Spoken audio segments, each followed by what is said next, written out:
عالم آب و خاک میں تیرے ظہور سے فروغ، ذرہ ریگ کو دیا تو نے طلوع آفتاب، شوکت سنجر و سلیم تیرے جلال کی نمود، فقر جنید و بایزید تیرا جمال بے نقاب، تیری نگاہ ناز سے دونوں مراد پائے، تیری نگاہ ناز سے دونوں مراد پائے، تیری نگاہ ناز سے دونوں مراد پائے، تیری نگاہ ناز سے دونوں مراد پائے، تیری نگاہ ناز سے دونوں مراد پائے، تیری نگاہ ناز سے دونوں مراد پائے، تیری نگاہ ناز سے دونوں مراد پائے، تیری نگاہ ناز سے دونوں مراد پائے، عقل غیاب و جستجو عشق حضور و اضطراب،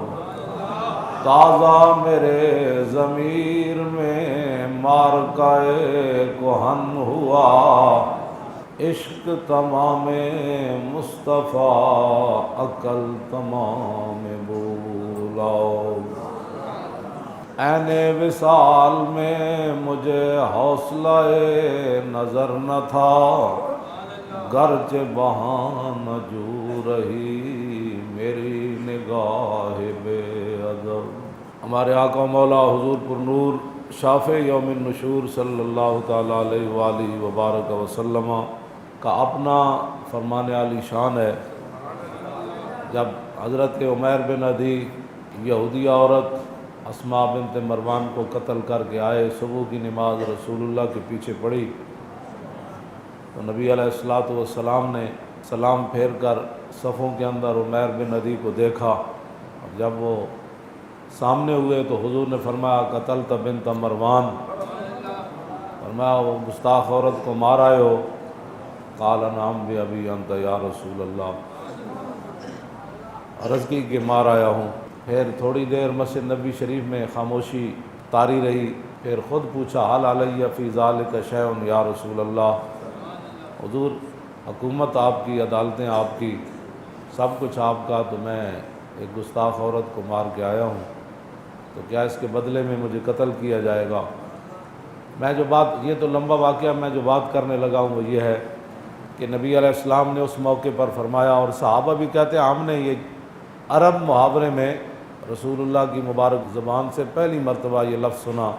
حضور نے فرمایا میرے غلام تو نے سوچا کیا ہے؟ لا ينتطع فی انزان، فرمایا قیامت تک جب میری بات آئے گی، میری عزت کی بات آئے گی، میرے دین کی بات آئے گی، میری ختم نبوت کی بات آئے گی، جب میری بات آئے گی نا تو فرمایا دو بکریاں بھی کبھی آپس میں اختلاف نہیں کریں۔ تو حضور علیہ الصلوۃ والسلام کی عزت آبرو کا مسئلہ اتنا اہم ہے جس کے بارے میں نبی علیہ السلام نے فرمایا بے زبان بھی نہیں بولیں گے میری عزت کے مسئلے میں۔ تو غازی علم الدین شہید علیہ رحمہ نے 1929 اپریل کے اندر راجپال پر حملہ کیا اور اس کو قتل کر دیا۔ پھر غازی علم الدین علیہ رحمہ کا مقدمہ چلا اور لوگوں نے علامہ اقبال کو یہ مشورہ دیا کہ اس مقدمے کے اندر وکلاء پیش نہیں کرنے چاہیے، لوگ یہ نہ سمجھیں کہ مسلمان ڈر گئے یا حضور کے نام پر جان دینے کے بعد یہ پریشان ہوتے ہیں۔ تو علامہ اقبال نے کہا کہ آپ کی بات صحیح ہے، لیکن ہم وکلاء بھی پیش کریں گے اور علم الدین ڈیفنس کمیٹی بھی بنائیں گے، اس لیے کہ قیامت تک کوئی یہ نہ سمجھے کہ جو حضور کی عزت پر پہرا دیتا ہے وہ لاوارث ہوتا ہے۔ علامہ اقبال علیہ رحمہ نے مقدمہ لڑنے کے لیے وہ وکلاء بھی تیار کیے، اور پھر قائد اعظم محمد علی جناح بانی پاکستان، ان کو بمبئی سے بلایا کہ آپ آ کر عاشق رسول کا مقدمہ لڑیں۔ ہماری بات لوگوں کو پتہ نہیں سمجھ کیوں نہیں آتی۔ ویسے نبی علیہ السلام نے فرمایا فتنے جو بندے کے اوپر پیش ہوں گے تو فرمایا اچانک پیش نہیں ہوں گے، تورد الفتن علی القلوب کالحصیر عودا عودا۔ حضور نے فرمایا کہ دلوں پر جو فتنے پیش ہوں گے اچانک دل سیاہ نہیں ہو جائیں گے، ایسے جیسے چٹائیاں بنائی جاتی ہیں تو ایک دھاگا پہلے لگایا جاتا ہے پھر دوسرا، تو حضور نے فرمایا لوگوں کے دلوں پر فتنے ایسے پیش کیے جائیں گے، اور فرمایا جو دل ان فتنوں کو قبول کر لے گا اس پر پھر ایک نقطہ سیاہ نقطہ پڑ جائے گا، اور جو دل ان فتنوں کو قبول نہیں کرے گا وہاں ایک سفید۔ تو حضور نے فرمایا پھر دل دو قسم کے ہو جائیں گے، ایک دل قلب ابیض مثل الصفا، فرمایا ایک سفید دل چمکتا ہوا دل جس طرح سفید چٹان ہوتی ہے، فلا تضرہ فتنۃ ما دامت السماوات والارض۔ حضور نے فرمایا ایسے دل جنہوں نے فتنوں کو قبول نہیں کیا اور وہ چمکتے ہوئے دل ہیں، فرمایا جب تک زمین آسمان قائم ہے وہ فتنے اس بندے کو نقصان نہیں پہنچا سکیں گے۔ دوسرا حضور نے فرمایا والآخر اسود و مربادا کالکوز مجیخا، حضور نے فرمایا دوسرا دل جو فتنوں کو قبول کرتا رہتا ہے، حضور نے فرمایا وہ سیاہ، بالکل سیاہ سوہ کی طرح، کوئلے کی طرح، حضور نے فرمایا وہ دل ہو جائے گا، اور اس دل کی مثال کالکوز مجیخا، حضور نے فرمایا ایسا برتن جس کو اوندا کر دیا جائے۔ ہاں جی، حضور نے فرمایا پھر وہ دل ایسا جو ہے وہ کسی چیز لا یعرف معروفا ولا ینکر منکرا الا ما اشرب من ہواہ، حضور نے فرمایا وہ دل جو بالکل سیاہ ہو جائے گا اور اوندے برتن کی طرح ہو جائے گا، نہ اس کو اچھائی کی تمیز رہے گی نہ حضور نے فرمایا اس کو برائی کی، وہ صرف خواہشات کا بندہ بن جائے گا۔ تو ہماری باتیں لوگوں کو پتہ نہیں سمجھ کیوں نہیں آتی کہ بھائی بات یہ ہے کہ پاکستان کو اچانک نہیں بنا، پاکستان کے لیے لاکھوں قربانیاں ہوئیں، اور قائد اعظم محمد علی جناح جب فلیٹی ہوٹل کے اندر آ کر ٹھہرے، علامہ اقبال کی دعوت پر عاشق رسول کا مقدمہ لڑنے آئے، غازی اسلام غازی علم الدین شہید کا مقدمہ لڑنے آئے، تو جب صبح قائد اعظم محمد علی جناح ہوٹل سے باہر نکلے، علامہ اقبال بھی ساتھ تھے، تو اس دن آدھا پاکستان بن گیا تھا۔ بس اتنی بات ہے، ہماری باتوں لوگوں کو سمجھ نہیں آتی کہ پاکستان اللہ تعالیٰ نے جو ہمیں عطا فرمایا، وہ بانیان پاکستان مصور جو پاکستان تھے، جو جب وہ عاشق رسول کے ساتھ کھڑے ہو گئے اور انگریزوں کو ناراض کر دیا، گستاخان رسول کو کافروں کو ناراض کیا، تو اللہ رب العالمین نے پھر رحمت فرمائی اور ہمیں پاکستان عطا فرمایا۔ بس اس سے زیادہ کوئی بات نہیں ہے، لوگ ایسی باتیں کرتے رہتے ہیں۔ پھر قائد اعظم محمد علی جناح جو ہے وہ پیش ہو گئے جج کے سامنے، اور جب جج کے سامنے پیش ہوئے،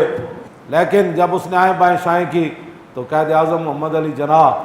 نہ جج کی جو ہے وہ اس کی روب اور اس کا دبدبے سے وہ مرعوب ہوئے، اور نہ انہوں نے کہا کہ میں نے پاکستان بنانا ہے، لوگ مجھے کیا کہیں گے۔ تو آپ نے دو ٹوک جج کو مخاطب کر کے فرمایا ججا تینوں پتہ نہیں حضور دی امت نو حضور نال پیار کتنا ہے۔ یہ بڑی پوری کتاب ہے، یہ تو ایک یعنی غازی علم الدین شہید علیہ رحمہ کے بارے میں تو ایک ورق بنتا ہے، لیکن ان رائے محمد کمال کی عظمتوں کو سلام ہے جنہوں نے کم از کم اس موضوع پر قلم اٹھایا، اور انہوں نے کافی باتیں اس میں لکھ دی ہیں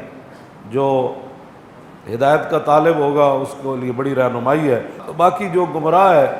اور جو اوندے برتن کی طرح ہے اس کے لیے پورا قرآن بھی اور پوری حدیث بھی، پوری تاریخ اسلام بھی، اور خلفائے راشدین کے جو سارے معاملات ہیں وہ ان کو کبھی بھی سمجھ نہیں آئیں گے۔ تو غازی علم الدین علیہ رحمہ کا مقدمہ چلا، لیکن اس میں جو ایک عجیب بات ہے، غازی علم الدین شہید کے خلاف جن 4 پولیس والوں نے گواہی دی وہ چاروں کے چاروں مسلمان تھے،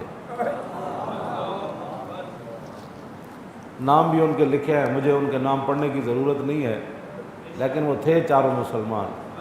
اور جس نے پرچہ کاٹا وہ بھی مسلمان تھا۔ بہرحال اپنی اپنی قسمت کی بات ہے۔ کہ قاتل لکھا اس کو۔ بہرحال یہ تو آج ان کے نام و نشان مٹ گئے، اور رات جب ہم حاضری دینے کے لیے گئے تو پوری دنیا غازی، پوری دنیا سے مراد حضور دا غلام ایک بھی ہوئے غیرت مند ہوئے کہ وہ دی تعداد ہزاراں دے برابر ہوگی۔ تو وہ پوری دنیا غازی علم الدین کو سلام کرنے کے لیے آئی ہوئی تھی۔ تو میں نے کہا اقبال یہ کیا بنا ہے؟ کہنے لگا اقبال یہ کس کے عشق کا فیض عام ہے کہ رومی فنا ہوا حبشی کو دوام ہے۔ تو یہ تو اقبال کہتا ہے کہ یہ تو رسول اللہ کے عشق کا کمال ہے نا، کہ حضرت بلال نے ایک محلے پر بھی حکومت نہیں کی لیکن پوری دنیا میں بلال بلال ہو رہی ہے، اور سکندر ذوالقرنین نے پوری دنیا پر حکومت کی، اس کا نام بھی کوئی نہیں جانتا۔ یہ تو حضور کی محبت کا فیضان ہے کہ نہ حافظ نہ قاری نہ مولوی نہ صوفی، اور دیکھ کر بھی قرآن نہیں پڑھا ہوا تھا علم الدین، لیکن آج ساری دنیا گردن کیوں جھکاتی ہے اور غازی علم الدین کو سلام کیوں کرتی ہے؟ اس لیے کہ انہوں نے رسول اللہ کے ساتھ وفا کی۔ اور اقبال قلندر لاہوری کہتا ہے کہ محمد سے وفا تو نے تو ہم تیرے ہیں، یہ جہاں چیز ہے کیا۔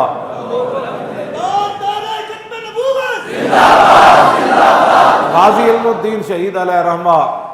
کا مقدمہ چلتا رہا، آپ کو سزا ہو گئی، ہائی کورٹ سے بھی اپیل خارج ہو گئی۔ پھر غازی علم الدین کے والد گرامی میاں طالع مند ملک فیروز خان نون کے پاس گئے۔ یہ بڑا چہیتا ممبر تھا پریوی کونسل انگریزوں کا، اور اس کو پتہ نہیں تھا کہ یہ غازی علم الدین کا والد ہے۔ ان کی تصویر بھی اس میں انہوں نے دی ہے، غازی علم الدین علیہ رحمہ کے والد گرامی کی۔ تو وہ بڑے سادے اور ایک پٹکا سا سر پر باندھا ہوا ہے، لیکن جو ان کے بیٹے نے کام کیا تا صبح قیامت، پھر قیامت کے بعد بھی اس دن پھر پتہ چلے گا جب رسول اللہ بلائیں گے ان کو کہ غازی کا والد بھی آ جائے، غازی بھی آ جائے، غازی کا خاندان بھی آ جائے، جنہوں نے ان کو ہاتھ ڈالا جن کی سلطنت میں سورج ان کا غروب نہیں ہوتا تھا، اور تھا وہ رسول اللہ صلی اللہ تعالیٰ علیہ وسلم کے غلام، اور وہ ترخانوں والا کام کرتے تھے نہ، اور کوئی بڑے خاندان کے بھی نہیں تھے، لیکن جو کام کر گئے تا صبح قیامت۔ غازی کو بھی سلام، غازی کی عظمتوں کو بھی سلام، غازی کے خاندان کو بھی سلام، اور غازی صاحب کے جتنے بھی چاہنے والے ہیں ان کو بھی سلام۔ تو غازی علم الدین علیہ رحمہ کے والد گرامی میاں طالع مند علیہ رحمہ وہ گئے اس کے پاس، ملک فیروز خان نون کے پاس گئے، اور اس کو کہا کہ آپ جو ہے نا وہ بڑے چہیتے ممبر ہیں پریوی کونسل کے، انگریزوں کے بڑے چہیتے ہیں، تو آپ مہربانی فرمائیں کہ میرے بیٹے کے لیے سفارش کریں۔ تو اس نے جب سنا نا کہ یہ غازی علم الدین کا والد ہے تو اس نے جوتے بھی نہیں پہنے، اور غازی صاحب کے والد کا ہاتھ پکڑ کر اپنے دفتر سے باہر لے گیا۔ وہ کہنے لگا کہ قبلہ آپ آئندہ میرے جو ہے نا، یہ ہے ان کے والد کی تصویر، یہ تو یہ ہے ان کے والد کی تصویر، غازی علم الدین کے والد گرامی میاں طالع مند نور اللہ مرکزہ کی یہ تصویر ہے۔ نہ کوئی نخرہ، نہ کوئی ٹخرا، نہ کوئی جدت، نہ کوئی اور کپڑے بڑے ہیں جی، ہاں جی، یہ ان کی تصویر ہے۔ اور یہ ملک فیروز خان نون نے جوتے بھی نہیں پہنے، اور غازی علم الدین کے والد کو باہر اپنے دفتر سے لے آیا اور کہا کہ آپ نے آئندہ میرے دفتر میں نہیں آنا، اس لیے کہ انگریز ناراض ہو جائیں گے۔ یہ وہ لوگ تھے جنہوں نے اپنے ایمان بھی بیچے، جنہوں نے اپنے وطن بھی بیچے، جنہوں نے اپنی ملت بھی بیچی، اور یہ بعد میں پاکستان کی بدقسمتی یہ کہ بعد میں یہی شخص ملک فیروز خان نون پاکستان کا وزیر اعظم بنا۔ یہ ہماری بدقسمتی ہے، اس سے بڑی بدقسمتی نہیں ہو سکتی، جو غازی کے باپ کی بات بھی نہ سن سکا اور بٹھایا بھی نہیں اور پکڑ کر اپنے دفتر سے باہر لے آیا۔ وہ آدمی جوتیوں کا مستحق تھا یا کہ وزیر وزارت عظمیٰ کا مستحق تھا؟ یہ آج یہ باتیں نہیں ہیں کہ غازیوں کے خلاف لوگ آ جائیں، ہاں اس وقت بھی یہی صورتحال تھی، لیکن جو عاشق رسول تھا علامہ اقبال قلندر لاہوری، وہ پہلی صف میں کھڑے ہو کر جنازہ پڑھ رہا تھا۔ میاں طالع مند علیہ رحمہ آ گئے، اور انہوں نے اس لیے نہیں گئے تھے کہ وہ پریشان تھے، وہ چونکہ فقیر تھے، پردوں میں چھپا ہو تو چشم بینا دیکھ لیتی ہے، اور زمانے کی طبیعت کا تقاضا دیکھ لیتی ہے، اور انوکھی وضع سارے زمانے سے نرالے ہیں، الہی عاشق کون سی بستی کے رہنے والے۔ تو اس واسطے نہیں کہتے کہ وہ میرے کا بیٹا بچ جائے، بلکہ وہ قیامت تک امت کو بتانا چاہتے تھے کہ جن کو تم اپنے سروں پر بٹھاتے ہو وہ تو غازی کے والد کی بات بھی نہیں سنتا۔ یہ صرف یہ بتانا چاہتے تھے، ورنہ ان کو پتہ تھا کہ یہ جو اپنا دین ایمان بیچ چکے، انہوں نے غازی، ان کو کیا پتہ ہے غازی کیا ہوتا ہے، علم الدین کون ہوتا ہے، ناموس رسالت کیا ہوتا ہے، ناموس رسالت پر پہرا کیا ہوتا ہے، ان کو کیا پتہ ہے، وہ جو بیچ چکے۔ اقبال کہتا ہے نالہ عشق بگوش مردم دنیا بانگے مسلمانی و دیار فرنگست۔ اقبال کہتا ہے دنیا دار بندے دے سامنے عشق رسول دی گل کرنا انجی ہے جویں بندہ یورپ دے ایئرپورٹ تے اتر کے اذان دے دے۔ کہنا انہوں نے کی پتہ ہے اذان کیا ہوتی ہے، اشہد ان لا الہ الا اللہ کیا ہوتا ہے، اللہ اکبر کیا ہوتا ہے، اشہد ان محمد رسول۔ اقبال کہتا ہے دنیا دار بندہ جڑا اپنا ایمان تے دین دنیا سمجھدا ہوئے، ہاں جی، نالا بگوش مردم دنیا، ہاں جی، رونا پلنا تقریراں کرنیاں چلانا، قرآن حدیث پیش کرنی اور تاریخ پیش کرنی، صحابہ دے واقعات پیش کرنے، خود رسول اللہ دے فرامین پیش کرنے اور تاریخ اسلام دے چمک دے ہوئے ہیرے پیش کرنے۔ اقبال کہتا دنیا دار بندے دے سامنے ایک گلہ انجی ہے جی میں یورپ پہ اذان دے دو، انگریزوں نے کیا پتہ ہے اذان کیا ہوتی ہے، کس ٹائم دی جاتی ہے۔ پھر غازی علم الدین شہید علیہ رحمہ کو میاں والی جیل منتقل کر دیا گیا، اور پھر آخری دن جو اب ملاقاتوں کے رکھے گئے، اور آپ نے یہ شرط لگائی تھی کہ مجھے روتے ہوئے کوئی بھی نہ ملے، لیکن آپ کی امی جان جب داخل ہوئی ملنے کے لیے تو غازی علم الدین، ماں تو پھر ماں ہوتی ہے نا، میرا اپنا یہ وجدان یہ کہتا ہے کہ غازی علم الدین کی ماں اس لیے نہیں روئی تھی کہ جناب وہ کوئی پریشان تھی، بلکہ وہ سوچ رہی تھی میں کہاں، میرا بچہ کہاں۔ ہاں جی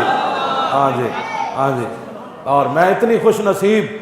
کہ اللہ رب العالمین نے میرے بیٹے کو اپنے حبیب کی عزت کے لیے قبول فرما لیا۔ ہاں جی ہاں جی، یہ تو ایک تاریخ تھی نا۔ جی حضرت ام عامر جدوں صحابہ نے کیا تواڈے والد بھی شہید ہو گئے، تواڈے ابا جی بھی شہید ہو گئے، بھائی بھی شہید ہو گئے، بیٹے بھی شہید ہو گئے، تو انہاں کیا اے دسو حضور دا کی حال ہے، سمجھ آئی؟ میدان احد تے صحابہ نے کیا حضور تو ٹھیک ہے، تو فرمایا کل مصیبت بعدہ جلل، فرمایا اب جب حضور ٹھیک ہیں تو پھر ان رشتوں کے جانے کی کیا حیثیت رہ جاتی ہے۔ جب رسول اللہ کو آئے اور رسول اللہ کو دیکھا اور حضور کا دامن کرم پکڑا تو حضور مجھے پہلے پتہ چل گیا میرے سارے رشتے ختم ہو گئے، لیکن آپ جو موجود ہیں تو یہ اسی ایک وہ سلسلہ تھا کہ غازی علم الدین کی امی جان جو ہے روئی ضرور ہے، لیکن غازی علم الدین نے اپنی امی جان کو تسلی دیتے ہوئے کہا کہ امی تو اس لیے پریشان ہے کہ تو نے میری بارات نہیں دیکھی۔ تو کہا ہاں بات تو ایسے ہے، تو فرمایا میری بارات لاہور سے ایسے اٹھے گی پھر قیامت تک کسی کی بارات نہیں اٹھے گی۔ ہاں جی ہاں جی، تو غازی علم الدین علیہ رحمہ کہ پھر جنازے میں 6 لاکھ بندے آ گئے، حافظ آ گئے، قاری آ گئے، ہاں جی حافظ آ گئے، قاری آ گئے، پیر آ گئے، سید آ گئے، بڈھے آ گئے، جوان آ گئے، صوفی آ گئے، کیوں جی، اور سالک آ گئے، مجذوب آ گئے، سارے آ گئے پھر اس کے جنازے میں۔ پھر سید بھی آ گئے، پیر سید جماعت علی شاہ صاحب محدث علی پوری، انہیں پھر غازی علم الدین دے پیروں تو کپڑا لوا کے پیر چومے تے لوگاں کیا حضور اے کہ کیتا، فرمایا متھا تے رسول اللہ چومیا میں پیر ہی چم سکدا گا۔ تو آیا نہ در تے کیوں بد نصیبہ، تو آیا نہ در تے کیوں بد نصیبہ، ہزاراں رنگاں وچ رنگیں دے محمد، کیوں جی۔ پھر غازی علم الدین علیہ رحمہ جیل کے اندر چلے گئے، استاد عشق لہر جو ہے وہ گیا ملنے کے لیے، تو غازی علم الدین کو کہنے لگا، غازی صاحب نے کہا آپ شعر سنائیں، اس نے کہا نہیں پہلے آپ سنائیں، تو آپ نے فرمایا چلیا میں نہیں سنانے، انہوں نے کہا نہیں آپ کو سنانے پڑیں گے۔ پہلے غازی صاحب نے اس کو کہا کہ مرا راز اندر دل نوازست بر ممبر نہ تواں گفت و بردار تواں گفت، انہوں نے کہا استاد عشق لہر میرے سینے میں جو رازن، سمجھ آئی نا، وہ ایویں نہیں بیان ہو سکتے، ہاں جدوں ممبر تے نہیں بیان ہو سکتے نہ تقریریں، ہاں جدوں تختہ دار تے میں کھڑا ہوں گا نا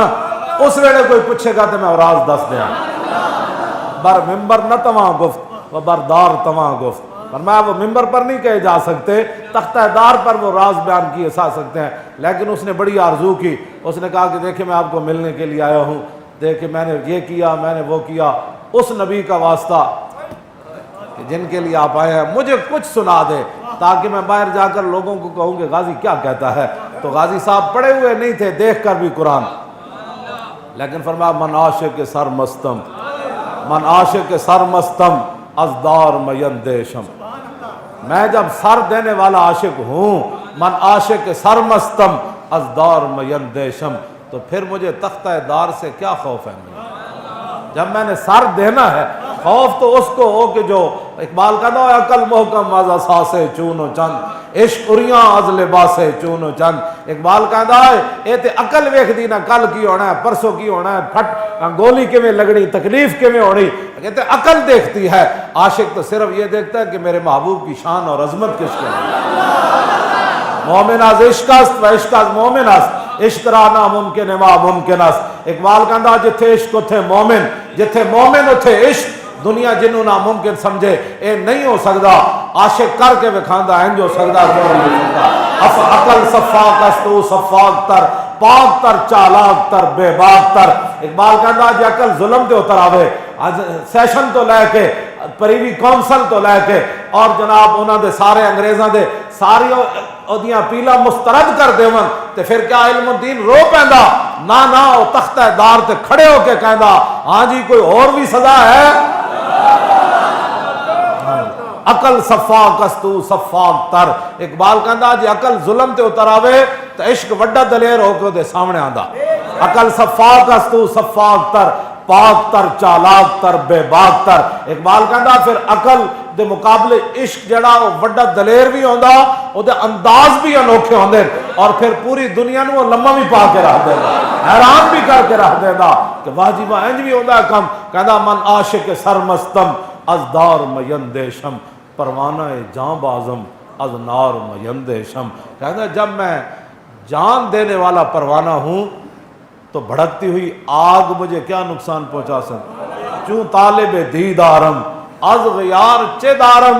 جب میں نے ایک ہی جگہ اپنی نگاہ لگائی ہوئی ہے، جب میں نے کبھی کوئی سوچ کوئی تصور ہی نہ ابھرا تیری تصویر کے بعد، اور ذہن خالی ہی رہا کاسہ سائل کی طرح، کہا کہ جب میں چوں طالب دیدارم، جب میں رسول اللہ کے نظارے کا منتظر ہوں تو پھر چوں طالب دیدارم از غیار چے دارم، پھر کوئی بھی دشمن میرا کیا بگاڑ سکتا ہے؟ کیا کر چوں طالب گلزارم از خار میندیشم، جب میں پھول کی تمنا میں نکلا ہوں گھر سے تو کانٹے اب میرا راستہ کیسے روک سکتے ہیں؟ با دوست چوں مشغولم دشمن چے کند بر من، کہندا جدو میں اس در تے سر رکھ دیتا تے ہن دشمن میرا کی بگاڑ سکتا؟ با دوست چوں مشغولم دشمن چے کند بر من، چوں گنج بدست آمد از مار میندیشم، جب سارے خزانے پیچھے رہ گئے، جس خزانے کی طلب میں نکلا تھا، جب وہ خزانہ میرے ہاتھ آ گیا تو اب جتنے مرضی کوئی سانپ آ جائے میں ان سے کوئی ڈرنے والا تھوڑا ہو نہیں۔ ہاں جی میں تو من دار بلائے شرا چوں تخت شہید آنم، فرمایا میں بھی اور قیامت تک جو میرے راستے پر چلے گا یہ تختہ دار کی جتنی بھی مصیبتیں ہیں ہمارے لیے یہ تخت شاہی کی حیثیت رکھتا ہے۔ من دار بلائے شرا چوں تخت شہید آنم، فرمایا میرے لیے یہ جتنی تختہ دار کی مصیبتیں ہیں نا، جس طرح بادشاہوں کو تخت پر بیٹھ کر چس نہیں نہ آتی، ہمیں تو اس پر کھڑے ہو کے بڑا لطف تے چس آ جاندی ہے۔ ہاں جی تو کہا کہ من دار بلائے شرا چوں تخت شہید آنم، فرمایا میرے لیے جتنی بھی تختہ دار کی مصیبتیں ہیں، جیلوں کی مصیبتیں ہیں، وہ ایسی ہے جیسے بادشاہ تخت کے لیے مرتے ہیں اور سکون ان کو پھر بھی نہیں ملتا، لیکن مجھے میاں والی جیل کے اندر تو مولا علی آئے اٹھا کر لے گئے۔ یہ بھی کبھی ہوا، فرمایا مولا علی مجھے اٹھا کر لے گئے اور رسول اللہ کے سامنے جا کر پیش کیا، اور حضور نے میری پیشانی چوم کر کہا، فرمایا ہم تجھے چھڑا لائے ہیں، ایک ہے قانون یہ اور دوسرا یہ ہے کہ میرے نام پر قربان ہونا ہے، تو دونوں میں سے کس کا انتخاب کرنا ہے؟ فرمایا ہاں اگر تو میرے نام پر قربان ہوگا تو قیامت تک اگر میری امت کے حکمران مدانت کر جائیں، دو نمبریاں کر جائیں، یہود و نصارہ کے سامنے بک جائیں، تو پھر ان کے سامنے تیری صورت ہو کہ اگر یہ کام ہم نہیں کریں گے تو علم الدین جیسے بیٹے بھی ماؤں نے جنم دیے ہیں۔ کیوں جی؟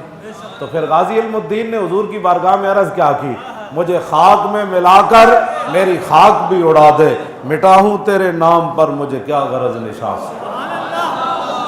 تو غازی علم الدین نے کہا کہ حضور نہیں میں تو واپس جانا چاہتا ہوں، میں تو واپس جانا چاہتا ہوں، بس اتنی بات ہے۔ اوے ترکھان دا پتر تے ایویں علامہ اقبال اور قبر چ نہیں سی چھال مار کے باہر آیا تے اقبال اتارن واسطے کھڑے ہوئے تے پیر سید دیدار علی شاہ کھڑے ہوئے۔ کیوں جی؟ جب جنازہ پڑھان لگن شاہ جی این صفا وال نگاہ کرن تے شاہ جی غش کھا کے ڈہ پون، پیر سید دیدار علی شاہ این جدوں ویکھیا این کر کے مجمع وال تے غش کھا کے ڈہ پے، بعد اٹھے تے لوگاں کیا حضور کی ہویا؟ تو فرمایا چپ کرو کی ہویا؟ آپ نے پھر کہی یا رسول اللہ ساری زندگی حدیثاں پڑھائیاں، حضور ساری زندگی قرآن پڑھایا، ساری زندگی عمر حج کیتے، یا رسول اللہ جمعے نمازاں پڑھائیاں، حضور کدی خواب وچ بھی دیدار میں کرایا، تے اج علم الدین دے جنازے وچ بنفس نفیس تشریف لے آؤ۔ کی محمد سے وفا تو نے،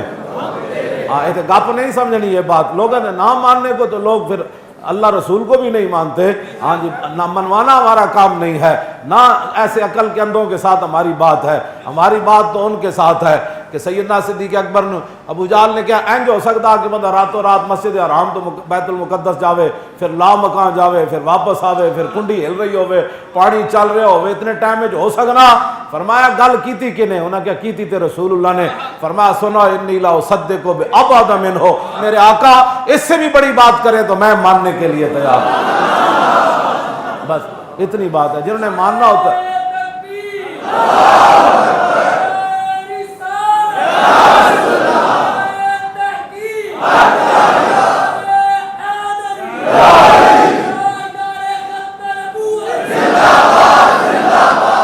حضرت پیر سید دیدار علی شاہ صاحب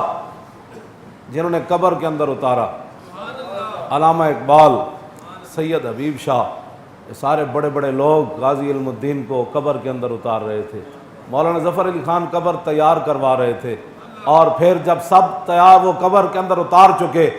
پیر سید دیدار علی شاہ صاحب اعلیٰ حضرت بریلوی کے خلیفہ اتار چکے، باہر تشریف لے آئے، علامہ اقبال اکیلے قبر میں رہ گئے، کہا کہ میں نے علم الدین سے ایک بات کرنی ہے، علم الدین سے میں نے ایک بات کرنی ہے۔ انہوں نے بند کھولے اور علم الدین پر ایسے جھک گئے، وہ کہنے لگے کہ انگریزوں نے تجھے لاوارسوں کے قبرستان میں دفن کر دیا اور بغیر سلیپوں کے تیرے منہ کے اوپر مٹی ڈال دی، سارا ظلم انہوں نے کیا، پھر آخر میں نے ضمانت دی، تیری وصیت تھی مجھے لاہور میانی صاحب میں دفنایا جائے، میں نے تیری وصیت کے مطابق انگریزوں کو شخصی ضمانت دی، انگریز گورنر کو۔ ایک بات، اس سے بڑا کوئی انتہا پسند ہو سکتا ہے؟ اس سے بڑا کوئی متشدد ہو سکتا ہے؟ جی، پورے انگریزوں کو کہا کہ اگر مسلم ہندو فساد ہو جائے لاہور میں تو اس کے بدلے میں اقبال کو قتل کر دیا جائے، لیکن عاشق رسول کا جنازہ لاہور میں آنے دیا جائے۔ تو ایسے بند کھول کے اقبال جھکا اور کہنے لگا کہ میں نے تیری وصیت پوری کر دی اور تو عاشق رسول ہے، میں نے تیرا مقدمہ بھی قائد اعظم سے لڑایا، پھر میں نے علم الدین ڈیفنس کمیٹی بھی بنائی، یہ تیرے اوپر احسان نہیں تھا، جن کے تو کام کیا تھا میں نے کام انہی کے لیے کیا، لیکن چونکہ سبب تو ہی بنا تو اب میری بھی ایک آرزو ہے کہ جب رسول اللہ تشریف لائیں تو میرا سلام ضرور پیش کرنا۔ فقیرم ہرچ خواہم مست خواہم، ایک فقیر راہ نشین، اقبال اپنے آپ کو کہتا ہے نا، کہتا ہے میں مدینہ پاک جانے والے رستے پر بیٹھنے والا ایک فقیر ہوں، تو جا کر عرض کرنا حضور ایک فقیر راہ نشین جو آپ کے دربار پر حاضر بھی نہیں ہوا شرمندگی سے اور قیامت والے دن بھی آپ کے سامنے نہیں جانا چاہتا، حضور وہ فقیر آپ کو سلام پیش کر رہا تھا۔ باہر آ کر پھر شاہ جی کا ہاتھ پکڑ کر اقبال نے، شاہ جی کا ہاتھ پکڑ کر پیر سید جماعت علی شاہ صاحب کا ہاتھ پکڑ کر اور ایسے کہا کہ شاہ جی اسی تے گلاں ہی کرتے رہ گئے، ترکھان دا پتر بازی لے گئے۔ یعنی وہ منظر دیکھ کر آیا تھا، جام وصال دا پین والے عاشق مست جمال ہو روندے، در منگ ملنگ بے ننگ شودے، صاحب درد تے حال ہو روندے، ٹکڑے منگ تے شور بے پین والے، غرقال مقال ہو روندے، سینہ ڈان والے وچ جنگ عالم شیر صفت قتال ہو روندے،